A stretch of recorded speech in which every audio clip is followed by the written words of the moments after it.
Assalamualaikum warahmatullahi wabarakatuh. Sampurasun, semangat pagi anak-anak kelas 10. Hari ini mata pelajaran PPKN kita akan mempelajari materi aspek Trigatra dan Pancagatra dalam wawasan Nusantara. Oleh karenanya, silakan untuk dipelajari video pembelajaran ini sampai dengan selesai.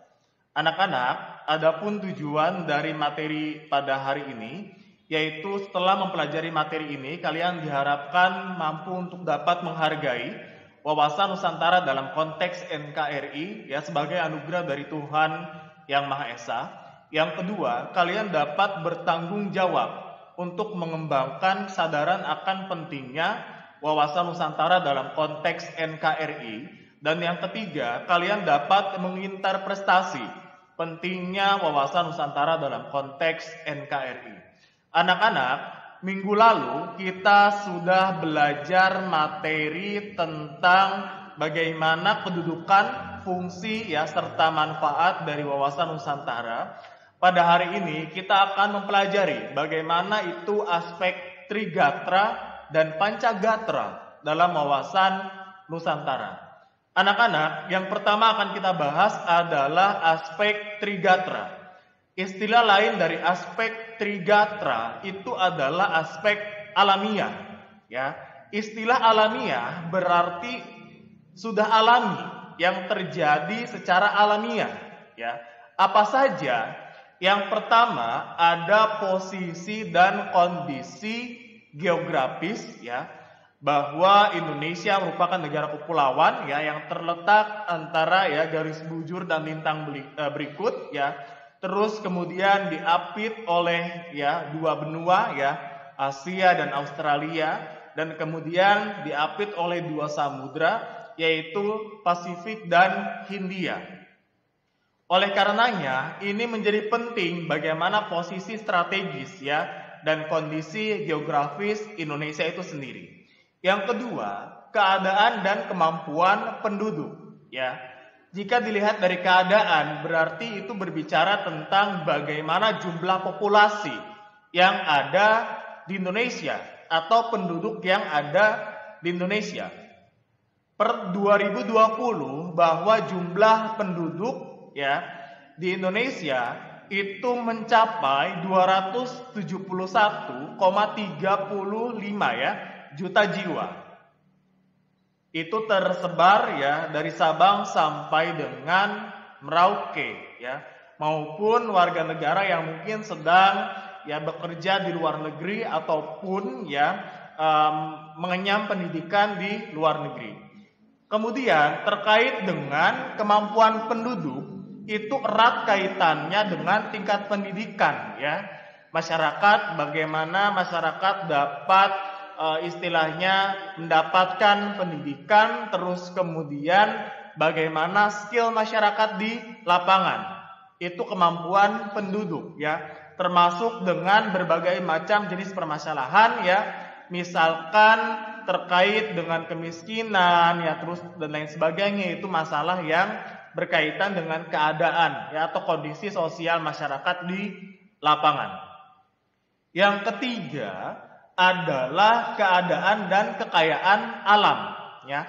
Kita tahu bahwa Indonesia merupakan negara yang sangat luas, ya. Terus kemudian sumber daya alamnya sangat melimpah, ya, dan terbentang dari Sabang sampai dengan Merauke, ya.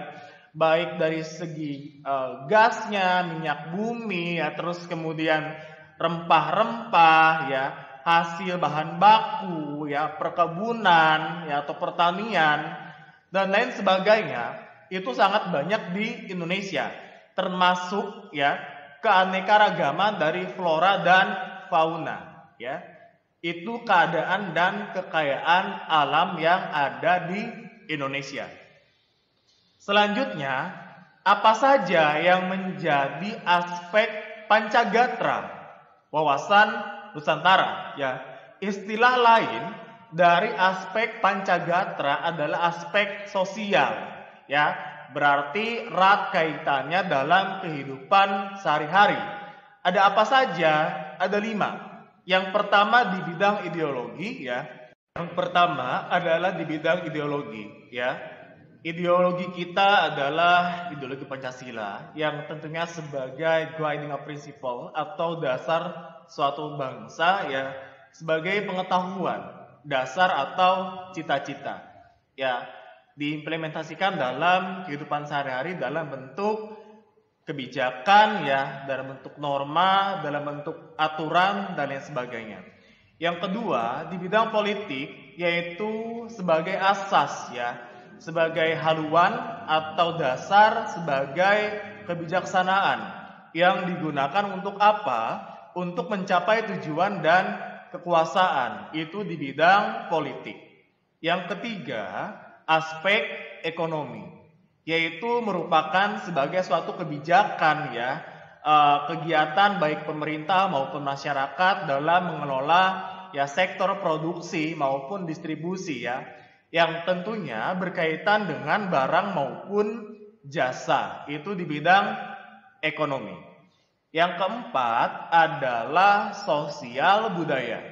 Ini merupakan kondisi yang dinamis atau menyesuaikan, ya, bagaimana cara kita bangsa Indonesia, ya, untuk, ya, menghadapi kekuatan kita masyarakat supaya, ya, sosial budaya kita tetap lestari, ya, dari berbagai macam bentuk ancaman baik yang berasal dari dalam maupun luar negeri, ya, ancaman, tantangan, hambatan maupun gangguan. Yang terakhir adalah pertahanan dan keamanan. Ini merupakan kondisi dinamis juga, ya, bagaimana cara pandang bangsa kita untuk bisa menghargai, ya, dan tentunya untuk menghadapi berbagai macam bentuk tantangan yang berkaitan dengan pertahanan keamanan, yang pasti ini identik dengan kedaulatan daerah kita, ya, untuk mengatasi berbagai macam bentuk hambatan, ya, ancaman, tantangan maupun gangguan baik yang berasal dari dalam maupun luar negeri, yang tentunya hal tersebut dapat membahayakan identitas nasional bangsa kita. Selanjutnya,